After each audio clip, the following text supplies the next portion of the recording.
I'm assuming people have got lots of questions.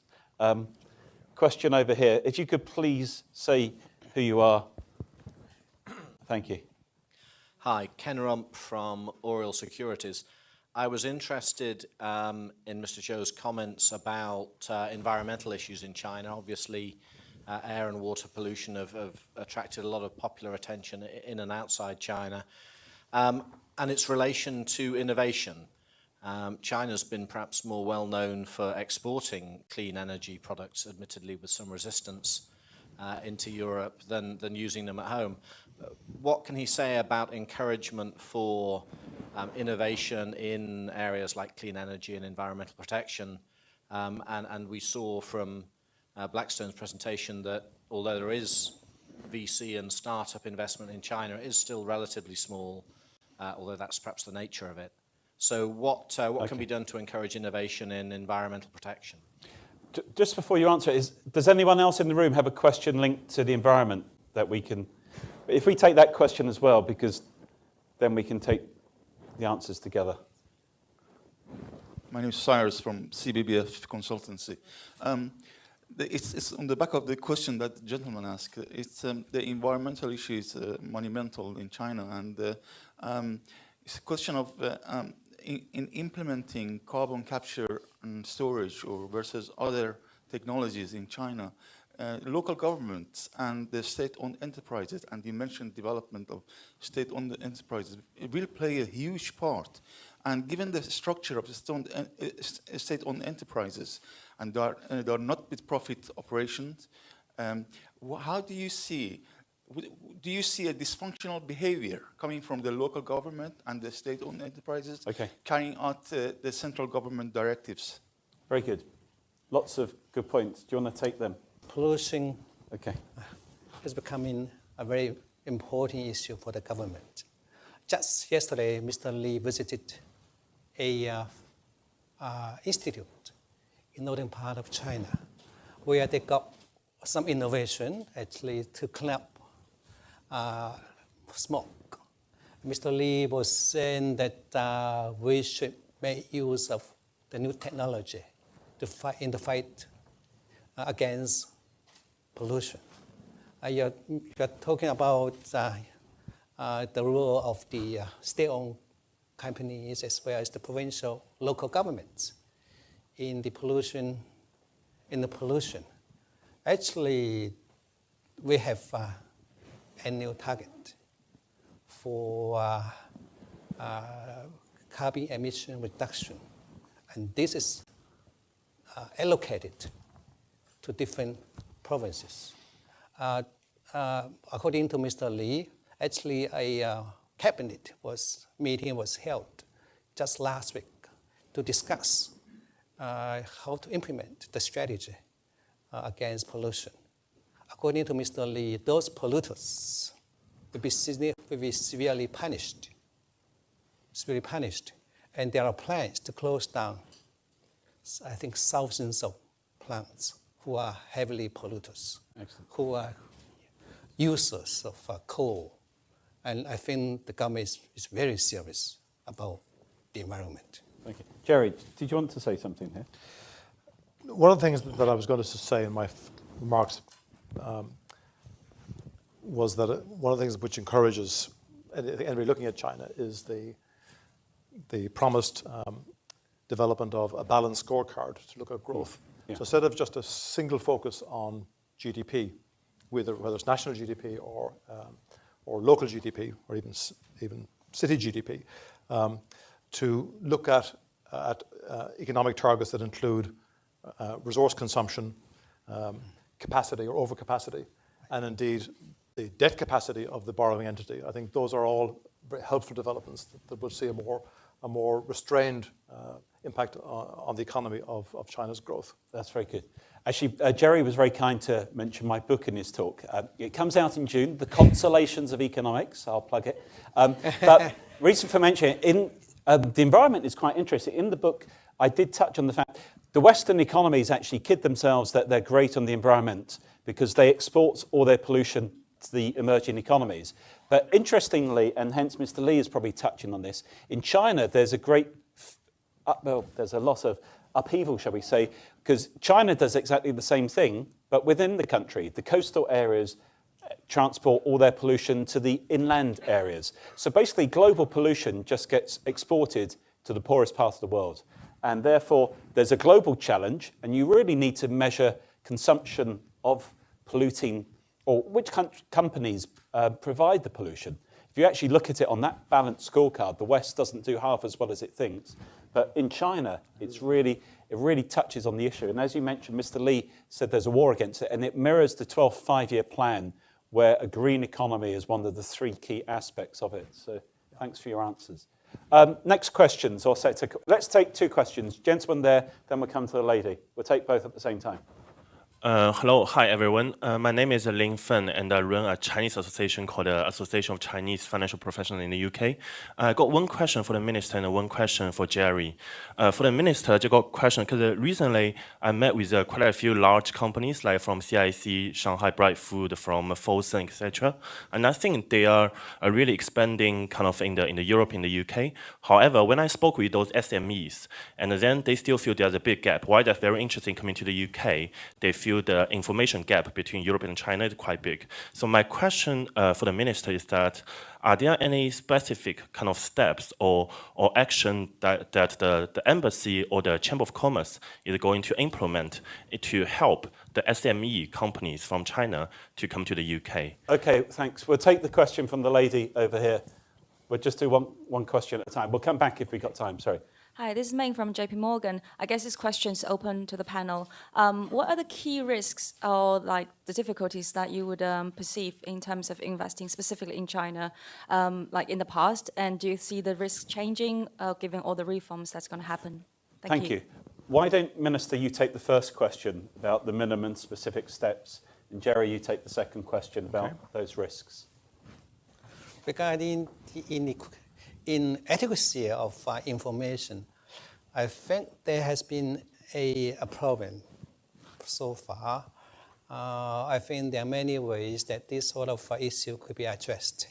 One thing, the intermediaries, consultancy firms, accounting, law firm can provide very good information on this aspect. And I will also actually like to see the government, I mean, particularly promoting agencies in China and UK, to be better provider of information. Thank you. Gerry, the question about the risks. Just a remark on that before we leave it. I think the issue is exactly the same for UK SMEs looking to develop their business in China. Yeah. It's exactly the same problem. And it is relatively much more difficult for small firms to marshal the resources needed to take on a market as different as China is from the UK and vice versa. Yeah, and in fact, the 48 Group Club does a lot of good work. Indeed. To try and address that. Indeed. On the question from the lady over here, I think one looks at opportunities and risks as two sides of the same coin. And the opportunities in China have always been, at least in recent years, have been about growth. When China is growing at 7, 8, 9, 10%, and the West is growing at no percent at all, then it's a very attractive tailwind for almost anything that you do in China. So growth has been the holy grail for investors, how to access that growth. And many of the things that the minister mentioned are foremost in our minds. Urbanization, growth in GDP per head, the evolution of consumerism, the service sector, all of which constitute opportunities for investment, of course. On the risk side, I think the fact that China is a significantly controlled economy means there's always the risk of a non-market intervention. It's relatively easier to plan for and to predict market issues as they evolve in any market. Is much more difficult to predict, if you like, a politically driven initiative, one that might not even be directly aimed at one's own sector, but where there's a sort of collateral impact. So there's always the risk in a controlled economy like China that either directly or indirectly government action can interfere with the market. And we're very pleased to understand that the direction of travel for China is for more if you like, natural market forces to drive the economy. So that's a good thing. I think when one steps right back and remember that we typically invest for between 5 and 10 years. So we're a medium to long-term investor in our projects. We do have to take into account things like currency. As I said, we invest dollars to get dollars back. And the overall sort of financial stability of the system is quite important to us.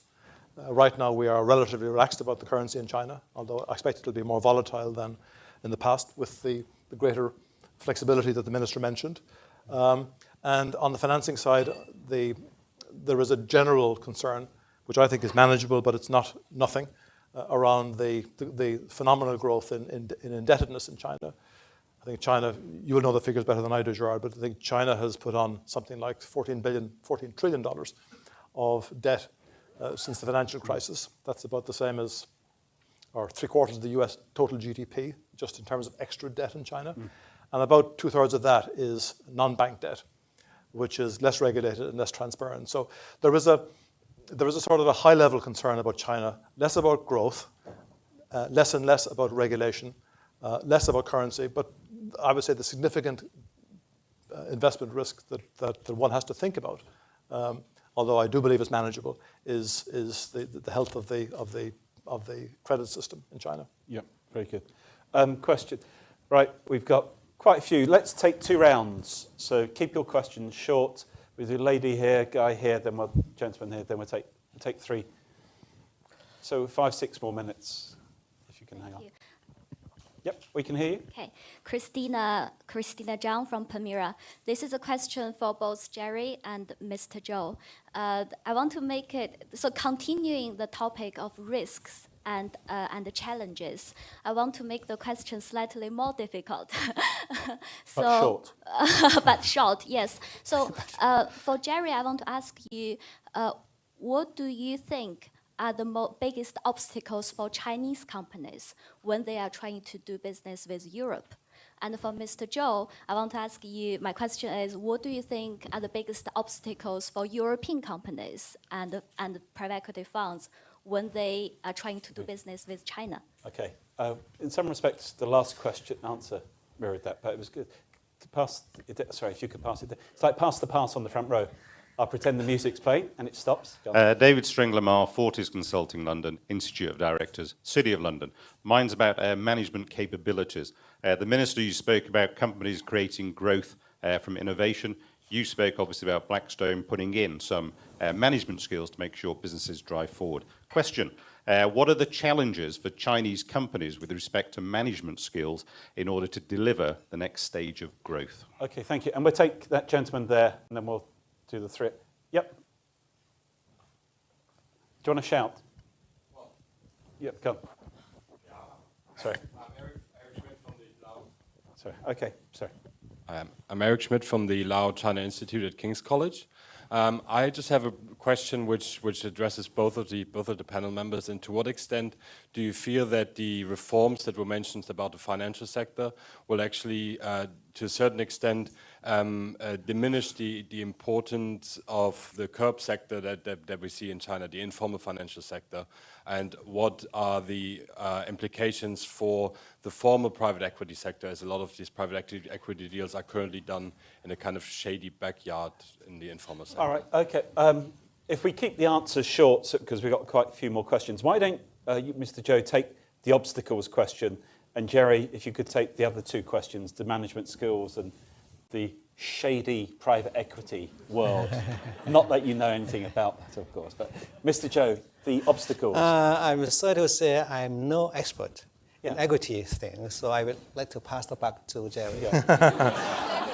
I got to be honest, you know. I think it's called. I think you touched on some of those points, but let's take the other bit about the management skills. I think it's called droit de seigneur. Sorry? I think it's called droit de seigneur. Actually, I will, if I may, Gerard, talk about the challenges that Chinese companies face coming here. Yeah. I think there are the generic challenges of any company trying to develop its business into a completely different market, different culture, different behavior. Those are no easier for Chinese companies coming west than they are for Western companies going east. I think those are generic challenges that face all businesses when they're trying to invest in fundamentally different markets. Yeah. I don't think there are significant challenges in most European countries for private Chinese companies investing into the West. I think there are relatively few, even for SOEs investing into the West, unless they're in particularly sensitive sectors. And one can have a debate about whether that's right or wrong. For example, in the telecommunications space or defense space, where there are particular sensitivities. But I see the issues as quite generic, and where we see Chinese companies needing help coming west is in areas like understanding the market structure and behavior. I would say just operational competence in markets, and in dealing with the institutional realities country by country. I would say the problems for Western companies going to China are exactly the same, with some more kind of regulatory involvement, some more approvals required, given the way things are done in China today, although we expect that to change. On the management side, China's economy is growing quickly. The service sector and consumer sector is growing faster than GDP, and therefore there is a significant talent deficit right across the piece. So there isn't a shortage of bodies. There's a shortage of experienced bodies, and experienced bodies in China, whether it's in any of the functional disciplines like finance, human resources, in general management, or in some of the technology areas, are in very high demand. And one generally looks for Chinese people, and it's better to have mainland Chinese people working in the mainland, obviously, than it is to have Hong Kong or Singaporean or Taiwanese Chinese. So there's a premium even on mainland Chinese who have some experience of working outside China as well. So people who understand the world outside, understand their own country, understand their functional discipline or their discipline, and can relate to a Western corporate culture. These people are very rare, and they're very expensive. Very good. Shady private equity. I don't recognize the term. Okay, very good. I think there is a general kind of misnomer around shadow banking that applies in both the West and the East. And what we mean is non-bank sources of capital. Yes. Some of which is good. Some of which is very good. And so, for example, some of which isn't. Oh, God. Yeah, I mean the figures for Europe and for North America suggest that there's rather more non-bank finance than there is bank finance. That's right. Whether it's private equity, hedge funds, the bond markets, insurance companies, there are many sources of non-bank finance which are extremely important for the economy. In fact, the economy couldn't run without them, especially as the banks' balance sheets have contracted and they're more restricted. So generally, I would say that the non-bank finance, or what we call market-based finance, is massively important and will be important in China for the same reasons. I think the issue in China is that it's grown very quickly, and it's grown in a relatively non-transparent and unregulated way. And as China develops its orthodoxy around regulation of the bond markets, of the securities markets, of alternative investment indeed, like private equity and hedge funds, I think we'll see more transparency. And I think we will see less, as you say, informal activity. And we'll see a migration of activity of both Chinese investors and external investors towards regulated, transparent major firms. And I think firms like ours will be a beneficiary of that. Very good. Look, we've had 25 minutes of questions. I'm going to ask Adam Lacey to come up for half a minute, followed by Stephen Perry. Adam is is helping run the Young Icebreakers, who kindly put on this evening for us. Adam. Thank you very much, Gerard. Indeed, I will keep this extremely brief. Firstly, I would like to thank our speakers today on behalf of Young Icebreakers. I certainly share the sentiments of Minister Zhou that I hope for sort of growing warmer relations between our two countries. I would also like to thank our sponsors, Linklaters, and would sort of share our representative from Linklaters' support for Everton Football Club, and would also doubt that Gerry will beat us. So I'll share that. And I think finally I'll just take this opportunity to plug our Young Icebreakers dinner, which will be on the 8th of May. So the initial invite will be going out sometime towards the end of next week, and it'll be going to our members first. So for those of you who aren't members, I would certainly encourage you to get onto our website and sign up. And Adam, I think the ambassador, the Chinese ambassador, may be the speaker. That's correct, as well as Peter Nolan, that's correct. And Peter Nolan, who's a very good guy at Cambridge as well. So Thank you, Jared. 8th of May. And Stephen. Thank you very much indeed, Jared, for chairing the session. Gerry and Minister Zhou for your contributions, the Young Icebreakers for organising it, to Linklaters for hosting us so well. What a splendid evening. The fact that we had all those questions still waiting to be answered afterwards is testimony to the fascination with the two speeches. One Chinese, one British, Irish, one from business, one from government. All the different aspects of the relationship between Britain and China, China and the world, between the developing and changing economy of China, between it being formal and planned to being a market economy. What a fascinating array of vistas were put in front of us in a relatively short period of time. And I thought that the conversation at the end about the what they call the shadow banking was very significant, a big concern to the media. But I think those of us who know China well know that with experienced people like Wang Jishan in China, they have quite a record of being able to turn unregulated into regulated, and probably will, and probably companies like Blackstone will be one of the main beneficiaries of it. How fascinating to have your explanation, Gerry, of everything to do with private equity and the businesses of Blackstone.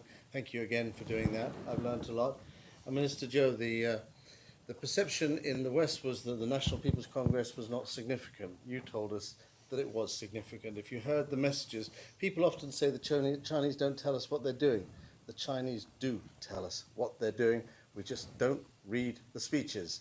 And Minister Zhou drew to our attention the significant points that were there in the National People's Congress. The only one he didn't mention, which I would add, was that apart from Premier Li, there were 4 people who gave press conferences. One of them was the head of the People's Bank, and the other 3 were regulators. And I think in that was a message: regulation, regulation, regulation. China is not going to make the mistake we made of free market economy. It's going to be a regulated market economy, and I think that gives us a lot of confidence in the future. The 48 Group will carry on putting on events like this so that we all gain a better understanding of China and the UK and world markets. And the situation gets more and more interesting and challenging. Thank you all very much indeed. Thank you.